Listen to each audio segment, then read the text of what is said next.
Clawhammer Letterpress are both from the same company. They're Chandler and Price, which was quite a popular brand in North America.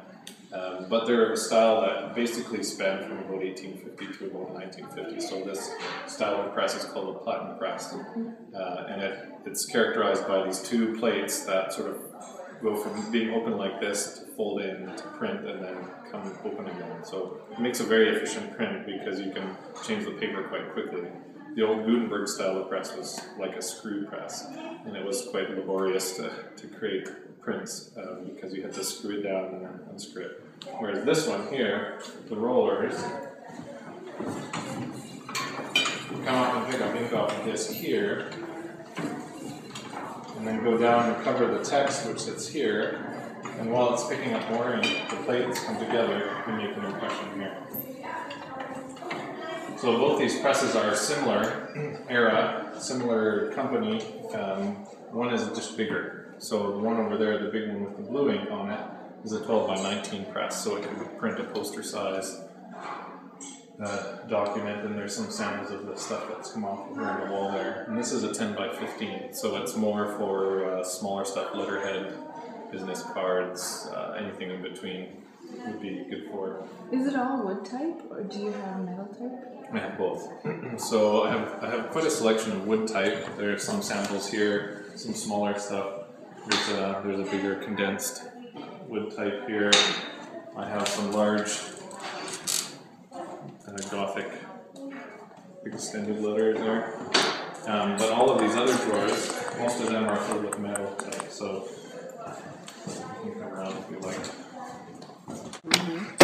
So each of these drawers, right down to like a 6-point type, which is about that big. Wow.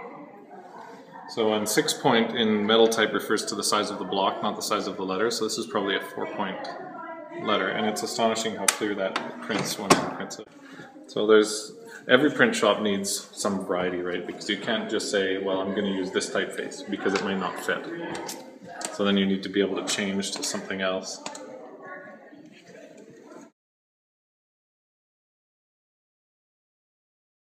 I guess I would add that to be careful about what you sacrifice with technology, and that's one thing that a lot of industries are going, and printing is no different.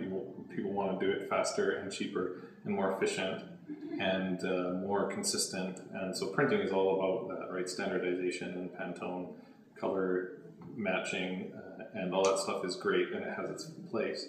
But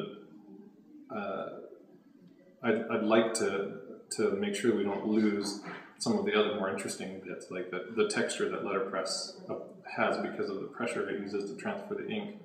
The sort of inconsistent coverage that you get makes for a really neat texture. The history of the printing is carried in the letters, so you see the nicks and cuts when you print something in each letter.